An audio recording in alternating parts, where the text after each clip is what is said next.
Hello everyone, my name is Dylan, and in this workshop today, we're going to be going over Python command line arguments. So let's jump right into it.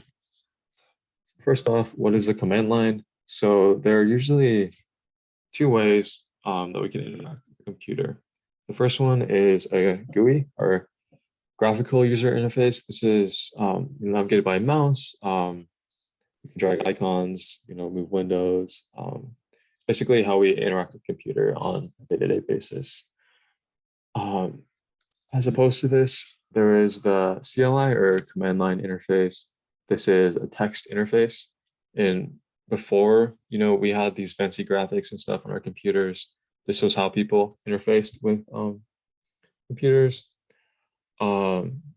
Basically, you can navigate through the file structure using different commands, and also run different functions to manipulate, data and files and stuff like that. And why do we still use this today? It's mainly because we can do a lot of really cool things and very efficiently in the CLI, which would take a long time in GUI. For example, if I wanted to take the text from a specific file, replace all the S's with A's, and then save that as a new file, in a GUI, I would have to, open the file, copy the text, open a new file, paste the text, change all the S's to A's, and then save this new file. That's a lot of steps, right? So, but in a command line interface, I can do all of that in just like one line of code with, a string of different commands. So that's why we still use it today. It's still a really efficient way to navigate file systems and kind of get deeper into what the computer is looking at, like at a deeper level. And on Windows, this is called the command prompt, and on Mac OS, this one is called the terminal. You've likely seen this before. So why do we want to use a command line with Python? Basically, it allows us to take input from the user as opposed to hard coding file names or values. It's a really easy way for the user to interact with our file without too much, coding on our part. And it also allows us to, make use of all these really efficient and useful functions within the command line, which allow us to, simplify our workflow or do things that we want to do. And there are a few different ways that you can input data into a Python program from the command line. The first, or usually you'll have, have Python to let the computer know that you're running a Python file, you have the name of the file, and then this first option is arg1, arg2, arg3. These are positional arguments. Because there's nothing like specifying which one is which, they're specified by order. So the computer will, arg1, if I put these in different order, there'd be like a different output from the function. Another way to do it is using a short option. This is basically one hyphen followed by one letter and then a space in the value of the argument. And there's also long options. So that's two hyphens and then usually longer, a longer word, and then equals, or just a space and then the value. So, in terms of definitions, I just want to set some out. Obviously, there's a lot of overlaps with, function arguments and, program arguments and stuff like that, but I'll try to be consistent with definitions. So I'm just going to try to lay it out here. So options are like parameters for programs like specified with one or two consecutive hyphens. That's like this short here and then this long here. Arguments is input given to the program from the user when the program is run with the command line. So yeah, it'll be like arg1, arg2, arg1, arg2, arg3. And I also may sometimes refer to the option and the argument as together as an argument, or even just the option. So there's some overlap there. And then a parameter is input given to a function, given in a function call. That's how I'm using it. I know it's usually like sort of like the generic input for a function. But because, you can call an argument to a program or also to a function, I'm just going to use a parameter for function specifically so that it's less confusing. So yeah, there are a few different ways to, parse, input from the user and kind of interact with the input given by the user on the command line. And the first and simplest of these is just using sys.argv. This is part of the sys module. Sys.argv is a list. The first element of this list is the name of the file, and then the rest of the elements are the inputted arguments. So naturally, if you want to get the number of arguments, you just get the length of this list and subtract one from it. And here's kind of a simple example of this. Here I call Python on this argv x.py. Then I give 7 arguments to it. 1, 2, 3, 4, 5, 6, 7. And then here, I print out the name of the file, argv ex.py. The number of arguments is 7 because we have 7 arguments here, and then also here's arguments. Yeah, so this one's really simple, but it also means it doesn't have too much functionality baked in. If we want to enforce what kinds of options we can have or what's going to input we can add, we're going to have to use some other function or do a lot of coding on our part, which we don't want to do if there's a function for it. So the second option is called getopt. It's in the getopt module. This is a function that allows for short and long options. So with the short options being the single letters preceded by a hyphen, and long options being the words preceded by 2 hyphens. There are 3 parameters for this function. The first one is our list of arguments to be parsed.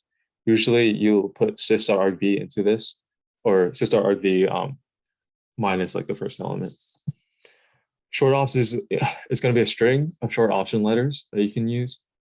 And if a colon is used after placed after a short option letter in this string, then it indicates that if you use the short option, then you must also pass a value as well. Long ops, it's similar. It's a list of long options. So instead of a string, it's a list of strings. And each string will be one long option. And if there's an equal sign after the long option, then this indicates that input is required if you use this long option. One thing to note is that there's no baked-in way in getopt to enforce that specific short options or long options are used. So let's say I have a short option called -f, and I want to input, the user to input their first name after this.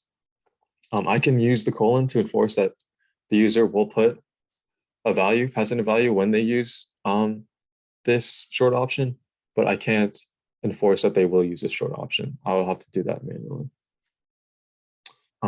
If that was confusing, we'll go more into it in the example. And there are 2 return elements from this function. The first is a list of option value pairs. So that, let's say I pass in -f and then my first name, which is Dylan, then this list will be F and then Dylan as one pair in this list. And then the rest will be remaining arguments. So this is anything that wasn't parsed in this array. Let's say I passed in -a hi or something. This wouldn't be recognized by my short ops and long ops if it's not in there. And so then this will just be returned. It will just be sitting in here. It's return value. So here's an example of this. Again, we grab just the arguments from sys.argv, and then here we use getopt, and getopt takes in argv. Then we have 3 options here. For F and L here, we enforce, we make sure that if the user must input a value for first name and last name. If they use this one of these options. Because it doesn't make sense to just have first name and then you don't put anything. Whereas for college student, this is just indicating whether the person is a college student or not. So it's okay just to have for the user just to input just to use a college student without any other value. But here we go and parse through the arguments, getting the values, and then we'll print out kind of a message here. So this one here says, pass in first name Dylan, last name Lee, and then I use the C flag or option, which means that Dylan Lee is a college student. If I don't have that option here, the short option, I'm just gonna say Dylan Lee is not a college student. And then if I show you some more examples here. Here I'll use Python, X, Py, and then I can use the short options instead. Dylan, E, and then C. Oh, sorry, I misspelled there. Dylan is a college student. If I take that out again, Dylan is not a college student. I can put in Lee here. Dylan is not a college student, and then I can also use again for long options. You can have an equal sign here as well. College student. So yeah, this is obviously a step up, quite a step up from just using sys.argv by itself. But it just still have some limitations. We have to parse through the arguments by ourselves to get the values here. And also we have this code statement at the bottom that enforces to make sure that a first and last name were input. And if not, it raises an error. But obviously we have to code that ourselves, and the getopt didn't do that for us. So yeah, I'll give you an example. If I don't have last name here, it will error, but it will only error because we have to code that ourselves right here. So yeah, that brings us to our third option, which is argparse. And argparse, is a lot more flexible. There are a lot more options. Yeah, again, in the name, it will parse the arguments for us. We can also enforce what options are there. We can also, there's just a ton of different things we can do with this, which I will get into momentarily. So obviously it's a lot more complex than getopt or just using sys.argv. So there are a few steps to it. First, you want to define an argument parser. You also have to import argparse from that module. Usually we'll do this by, we'll define the argument parser by parser equals argparse.argument parser. So that gives us our argument parser. They'll add arguments, which is what I will get into after this slide. And then we need to parse the arguments as well. And that means, and then after that, those values will be available to us. Yeah. Now this is adding arguments in argparse. This is the basic structure of the statement that we'll use, parser.addArgument. So we'll have a flag name, usually an action of some sort, and then some other parameters as well from this function. And so these are just the bullet points go through these functions. The action is basically what the argparse will do with the value passed when they see that an option was selected or input from the command line. So stores the argument value. This is the default. If you don't specify an action, this is what will be used. Store const stores the value specified by const keyword. So const is another parameter that you can input. Store true or store false. If they see this flag name or option name, it will store true or false depending on which one you use. Pen stores a list. Const, there's a ton of different options here and different actions you can perform. So yeah, obviously a lot more complicated than getopt and sys.argv. And arg is kind of like the number of arguments from the command line that you want this option to take in. Let's say you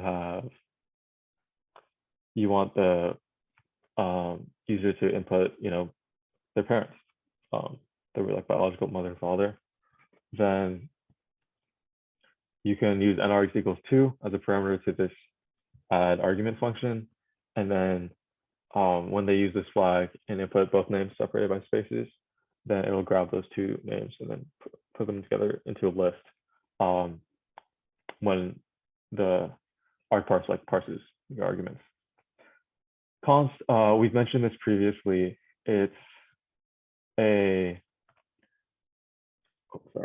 it's used in a lot of different actions and also some other functions within this. So store const, it will store this value specified by const. Default is a very similar thing here with these different nrx parameters. You can have like question mark, one argument is possible. It's default. This is where it will get default from. And also you can, another one is type, specifies what the command line should store the value from an argument as. So if you want an int, let's say you're asking for the age of your user, then you do type equals int and it will store it as an int. If you want a string, if it's a name or something, you will put str in there. And if the input can't be, casted or transformed into that type, then you'll error out. Choices is kind of a list of acceptable values for an argument. So let's say I have a flag or an option called California, and I want the user to input yes if they live in California and no if they don't.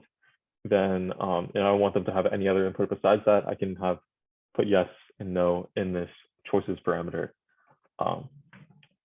And so I can restrict what the user can input. Required, this makes the option required. So if the user runs their file without an option, you can make this option equals true, and then it will error out if they don't include that option when they run your file. And this is like kind of like that. It's really nice because we have to do that manual checking in the getopt example, but just using this, one parameter to this function, we can,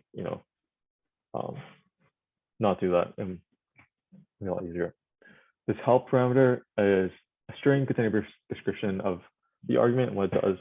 So if the user is running your program and they use the flag -h for help, it'll give them like kind of a rundown of what arguments they can put into your file. And for your argument, this string will be displayed. So you can tell kind of let the user know what they should put, what values are accepted, or what this argument takes in as input. Metavar and dest kind of change the name of the argument. The metavar changes it on things like help and stuff like that. Dest is more kind of like an internal thing, like it'll change the name within like the program. So if you're trying to specify, if you're trying to like find that argument after you parse the arguments, then you can specify what name you want to use with dest. So here's another example. It's relatively complicated, so we'll kind of build up to it in my editor here. Okay, so as you can see here, a bunch of different functions. Each one is like kind of different parser. I just wanted to separate each example in like one file, so it was a little easier to understand. And then if I want to use a specific parser, I'll just call that function. But yeah, usually you have one parser per file. But yeah, let's go here and do multiply. So this is our first example. Oh, actually, no, not multiply. First, we want to do the college. So this example is the same as the getopt example that we looked at a few minutes ago. Just implemented in argparse. As you can see, it's a lot less lines. So that's really nice. Keep our code concise. And yeah, let's go try to run this. So we do Python argparse x.py, and then we do h to see let's see, this is the help page. It shows us which arguments we can do. Let's see the help there. First name, info first name, last name, and let's see if we're quantity there or not. So let's do this, and then we will input Dylan. Then maybe this time we'll use the one option, and then we'll just see. Again, this is the same as the previous example. And again, if we don't put this in, it will give us a message saying this argument is required. So that's really nice as well. And as you can see here, also we have the long option and the short option in this single function call, which is really nice. So yeah, moving on to the next one. Let's say we want to take in two numbers and then multiply them together and print the result. We can do that with this function here. Let's see. Argparse pi. Let's do H again to see if this on partitional arguments this time. So we have to put them in order. For this one, it doesn't really matter because the commutative property of multiplication. But in other cases, it might matter which order you put in your arguments here, because 6 will be, the first argument will be associated with X, and the second will be associated with Y. So you see 6 times 7 is 42, checks out, we got 10, 70, 8 times 9, 72. Awesome. So yeah, that's a multiply case. It's pretty simple. Let's say we wanted to expand this and have, not just multiplication, but also like addition, subtraction, modulus, stuff like that. We can do this here. And yeah, I'll explain a little bit more about this code here. So we have the parser, positional arguments is just like the last example. But this time we add something called a mutually exclusive group. And this required true means that we must have one of these. So this mutually exclusive group basically means we can only choose one flag from this entire, all these options here. Add, subtract, multiply, divide, modulo. We specify it as like our group name and then the mutually exclusive group, and then we add each of these arguments to this mutually exclusive group. If you didn't have required true here, it would mean that you didn't have to have any sort of operator. You don't have to specify any operator. The user wouldn't have to. But we want, the user, we want to take X and Y in, and we want to do something with it. So we're requiring it to be true so that the user has to pick, one of these 5 options. And then how it's kind of represented after you get args. So again, like for up here, you do args equals parser dot parse args, and then it's stored like the input from the user will be stored in like args dot first name, args dot last name, and also args dot c. I think usually take the long option if that's there, or else it'll take the short option in without the hyphens. And so yeah, again, you don't have to like do all this code here to parse. In terms of like here in this example, it'll be stored the same way. Here we have action equals stored true, so these are just Boolean statements. It'll be false if it's not here, that'll just be false. But yeah, so we have args that add, args that subtract, args multiply. Depending on which one we do, we do a specific operation on our two numbers, X and Y. So yeah, let's try this out. Again, we have H, and then we have optional arguments here. Yeah, let's try 8, 9, multiply. It'll still be 72. Awesome.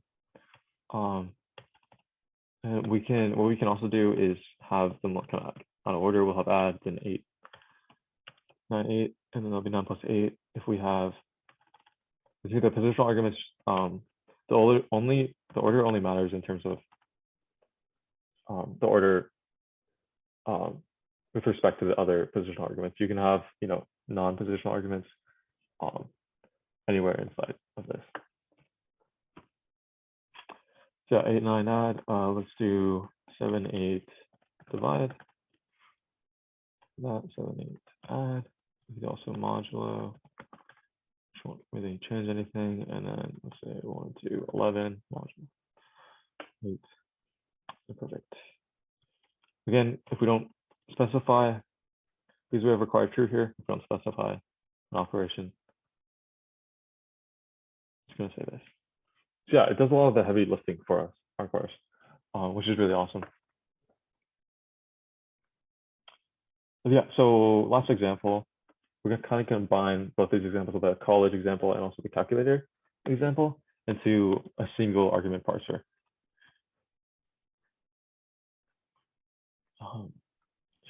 Just to give you a rundown of how this works, we have a parser, and then we can have subparsers within a parser. A subparser is basically, it's going to be, you specify using the first argument, and it's kind of like a separate, each subparser is like a separate entity. So if you specify that you want to use the college subparser, you have access to all of these arguments. Everything entails that goes along with that. If you specify you want the calculator subparser, you have access to all of these arguments, but they can't cross over. If you say I want to use the calculator subparser, you can't use any of these options like -f, -- first name, none of that. So we have subparser here, and then basically how you do this is you define subparser, and then parser equals .add subparsers. Dest is like what it's going to be stored as in args. So you can see down here, args.subparser. Just because we defined dest equals subparser. And then to add a subparser, you call subparser.addParser, and then you add arguments to the specific subparser. A little confusing, but the idea of this is to compartmentalize your code and your argument parser, so you can have one program that does a lot of different things and can take a lot of different arguments based on which option you choose. And then yeah, we just have a lot of this code is like copied from the other sections. So if you have argument of subparser equals college, then you do the college stuff. Just print out the statement. If you are doing the calculator, then you just do all this calculator stuff. So yeah, we can take a look at that parser. And so when you, the first argument that you put in for these, for this file will be the parser that you want. So it'll be college. And then you can do F Dylan. So Dylan's college student. Again, it all works as we saw before. The only caveat that it's all in one file. So if we want to do the calculator instead, we do this 8, 9, / multiply. For 8 times 9 equals 72. For add, we have 8 plus 9 equals 17. And then again, you cannot use arguments from other subparsers in this execution. So let's say I want to use first name, which is part of the college subparser, but I selected calculator. It's not going to work. If I even do like add here, yeah, unrecognized argument, because they're like, you know, compartmentalized again. So yeah, that's kind of the basics of this. You can do a lot of cool different things with the argument parser, and I highly recommend like going through the documentation and like trying to try some things out on your own, see what the different parameters do for add argument, and also what kinds of crazy stuff you can do with the different subparsers and mutually exclusive groups and all that. So yeah, I will be posting the slides, also all the code here, and then some references in the description if you want to check that out. But yeah, thank you so much for watching. I hope you learned some more about Python and command line arguments. Yeah, have a nice day.